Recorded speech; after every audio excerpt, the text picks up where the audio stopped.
जुड़े रहिए, साथ रहिए और देखते रहिए कोलकाता समाचार वार्ता 19।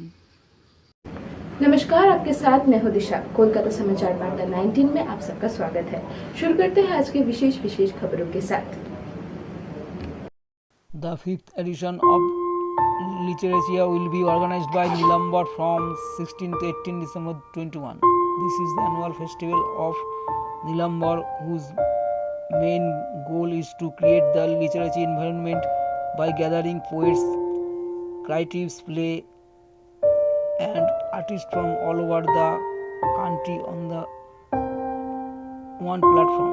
On 14 December at Press Club Press Meet. See the news of his grave. Kolkata Hindi समाचार वार्ता 19। इस तरह से जो संगीत है, इस तरह से लिटरेरिया हमारे लिए एक तरह से साहित्य का पूर्णोत्सव है। यहाँ तक कि हम विभिन्न माध्यमों से जुड़ते हुए, क्योंकि हमारे साहित्य के लोकप्रियकरण के लिए ही हमने इस संस्था की स्थापना की और इसी कोशिश में हम हमेशा लगे रहे हैं। तो जैसा मैंने कहा कि विभिन्न विधाओं से हम जोड़ते हैं, कलाओं से जोड़ते हैं, तो हमने फिल्म को भी इसका एक हिस्सा बना रखा है, क्योंकि हम सभी जानते हैं कि जो युवा वर्ग है वो फिल्मों को ज़्यादा पसंद करता है। अब हम ये कहने के लिए शिकायत कर सकते हैं कि अच्छी फिल्में नहीं आती हैं या गंभीर विषयों को फिल्म वाले नहीं छूते हैं, या ये कह सकते हैं कि साहित्यिक पेश करते हैं। अब तक हमारी संस्था की तरफ से 6 लघु फिल्में बनी हैं जो किसी न किसी साहित्यकार की प्रमुख कृतियों पर है, और इस वर्ष भी हम की फिल्म का पहला प्रीमियर करने जा रहे हैं लिटरेरिया के दौरान। इस प्रकार से साहित्य की तक पहुंचाने की कोशिश करते हैं, जनता में उसे लोकप्रिय बनाने की पूरी कोशिश है, वह इस लिटरेरिया में आकर पूर्ण होता है। अब इस साल भी हर साल की तरह हमने 3 दिनों की जो कार्यक्रम की रूपरेखा बना रखी है, और इन 3 दिनों में सेमिनार, संवाद, कविता पर्व और फिल्म, नाटक आदि तमाम विधाएं जुड़ी हुई हैं। मैं अध्यक्ष महोदय से चाहूँगा कि वो सेमिनार और संवाद आदि पर मैं आपको थोड़ी सी रूपरेखा देता हूँ, सिर्फ कविता पक्ष को छोड़ करके।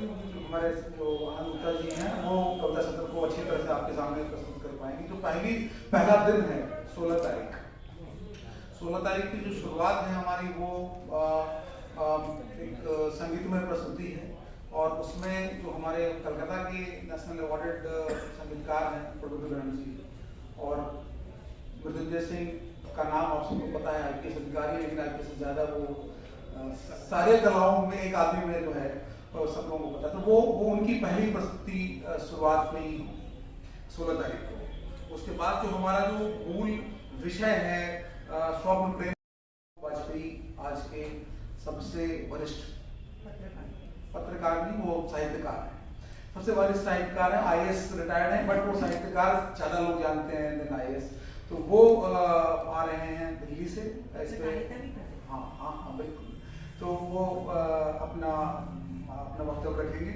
उसके साथ साथ जो है नवरस जे अफरीदी या विजय चोरमारे या है मेन सब्जेक्ट से जुड़ा हुआ स्त्री मुक्ति का राग और मुक्ति स्त्री की छवि, यतेंद्र मिश्र, अरुण कंवल, नमिता मेनन, हमारे कलकत्ता के विनय मिश्र, ये सब लोग संवाद सत्र में हम लोगों के साथ रहेंगे।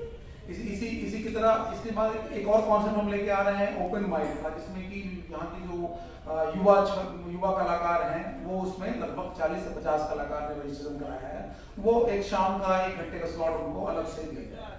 इसके साथ साथ बहुत अच्छी बात है कि अभी कुछ महीने पहले बॉम्बे के एक युवा हैं कविश, जिन्होंने एक वाद्ययंत्र खुद से बनाया है जिसका नाम है नूरी। उसकी पहली संभवतः स्टेज प्रस्तुति यहाँ पे होने जा रही है। कविश नूरी पे गाना के साथ साथ वाद्ययंत्र का प्रस्तुतिकरण करेंगे। नूरी जो है वो गिटार, सितार और संतूर का एक मिक्स वर्जन है, उनका पेटेंट है।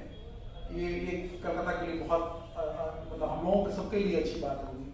इसके बाद जो कॉन्सेप्ट है हमारा कि जो स्वप्न प्रेम और त्रासदी है, उसको जो हमारे जो महत्वपूर्ण उपन्यास हैं, जैसे कि झूठा सच है, अंधा युग है, इन सब महत्वपूर्ण उपन्यास को उसके मेन थीम के परिप्रेक्ष्य में कैसे रखा जाए, कैसे बात किया जाए, कैसे संदर्भ आता है, उस पर चर्चा है।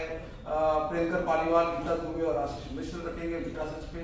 अंधा युग पे सुशील सुमन, विवेक सिंह और बसंत त्रिपाठी रखेंगे और रितेश कुमार उसको मॉडरेट करेंगे।